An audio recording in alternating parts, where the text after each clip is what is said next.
दोस्तों इस बात की जानकारी आपको अच्छे से पता है कि अगर पति पत्नी का डिस्प्यूट हो जाता है और पत्नी अगर पति से अलग रहती है, मायके में चली जाती है, फिर और कहीं पे चली जाती है, तो वहां पे जाके वो पति के ऊपर कई सारे केस दायर कर देती है। तो ऐसी स्थिति के अंदर पति को वहीं पे जाना पड़ता है जहां पे पत्नी ने केस डाले हैं, चाहे पत्नी कितनी भी दूरी पे क्यों ना रहती हो। तो अब पति के लिए बहुत बड़ी गुड न्यूज है कि 1 जुलाई सन 2024 से पति को कोर्ट के अंदर नहीं जाना पड़ेगा, वहां पे नहीं जाना पड़ेगा जहां पे पत्नी ने केस दायर किए हैं।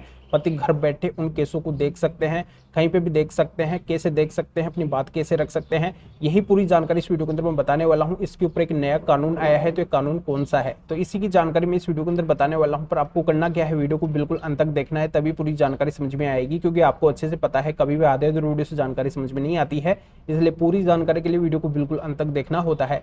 और ये आपका अपना चैनल है, इसको अगर आप अब तक सब्सक्राइब नहीं करे हैं तो पहले इसको सब्सक्राइब भी कर दीजिए और साथ में बेल आइकन को भी दबा दीजिए। तो चलिए शुरू करते हैं। तो वेलकम दोस्तों, मैं हूं एडवोकेट जितेंद्र। तो दोस्तों उन केसों को तो पत्नी वहां पे डालती है जहां पे पत्नी रहती है, उसकी तरफ से जो भी केस करने वहीं पे करती है। पति को वहीं पे उन कोर्ट के अंदर जाना पड़ता है, उस थाने के अंदर जाना पड़ता है जहां पे पत्नी रहती है।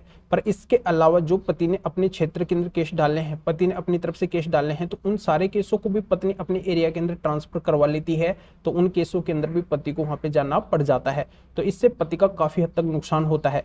पत्नी की तरफ से, पत्नी के घर वालों की तरफ से पति को कई बार धमकियां भी मिलती रहती है, जान की धमकियां भी मिलती रहती है। तो पति अपनी जान को जोखिम में डाल के वहां पे जाते हैं, जिससे कई सारे पतियों के ऊपर तो हमला तक हो जाता है, उनके साथ में मार पिटाई तक हो जाती है, उनके साथ में बहुत ज्यादा गलत हो जाता है। या फिर कई सारे पतियों की जॉब होती है, तो बार बार पति उन केसों के अंदर जा ही नहीं सकते हैं, क्योंकि पति को इतनी छुट्टियां मिलती नहीं है। कई पतियों को मेडिकली प्रॉब्लम भी होती है और कई सारी पारिवारिक जिम्मेदारियां भी होती है, तो इतना वो टाइम दे ही नहीं पाते हैं कि वहां पे वो जा सके। और पत्नी अगर काफी दूरी पे रहती है और वहां पे अगर उसने केस किए हैं, तो पति के 2-3 दिन तो वहां पे आने जाने के अंदर ही बर्बाद हो जाते हैं।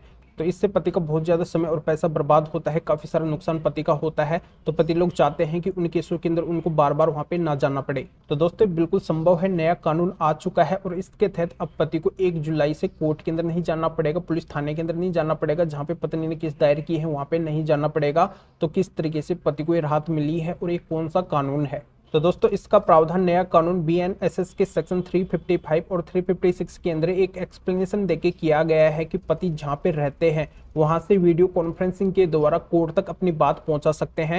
यानी कि पत्नी ने जहां पे केस किए हैं उनके अंदर जो डेट पड़ेगी, तो उस डेट के अंदर पति को जाने की जरूरत नहीं है, यानी कि हर एक डेट के अंदर जाने की जरूरत नहीं है। यानी कि वीडियो कॉन्फ्रेंसिंग के द्वारा भी पति जहां पे रहते हैं वहां से उस डेट को कोर्ट के अंदर अटेंड कर सकते हैं, वहां पे पति को जाने की जरूरत नहीं पड़ेगी। अपनी बात जहां पे रहते हैं पति वहां से वहां तक पहुंचा सकते हैं। तो दोस्तों इस बात की आपको अच्छे से जानकारी है कि नए कानून 1 जुलाई सन 2024 से पूरे देश के अंदर पूरी तरह से लागू हो रहे हैं। तो 1 जुलाई सन 2024 से पति को वहां पे नहीं जाना पड़ेगा, हर एक डेट के अंदर जहां पे पत्नी ने केस दायर किए हैं, तो पति इस तरीके से अपनी बात वहां तक पहुंचा सकते हैं। तो इस मैटर में फिर और किसी भी मैटर में अगर आपकी किसी भी तरीके की कोई भी कानूनी समस्या है, तो स्क्रीन के ऊपर मेरे व्हाट्सएप नंबर शो हो रहे हैं, इस व्हाट्सएप नंबर के ऊपर व्हाट्सएप मैसेज करके अपॉइंटमेंट बुक करवा के डायरेक्टली आप मेरे से कॉल के ऊपर बात कर सकते हैं। अपनी किसी भी तरीके की कोई भी कानूनी समस्या है तो उसका समाधान मेरे से जान सकते हैं।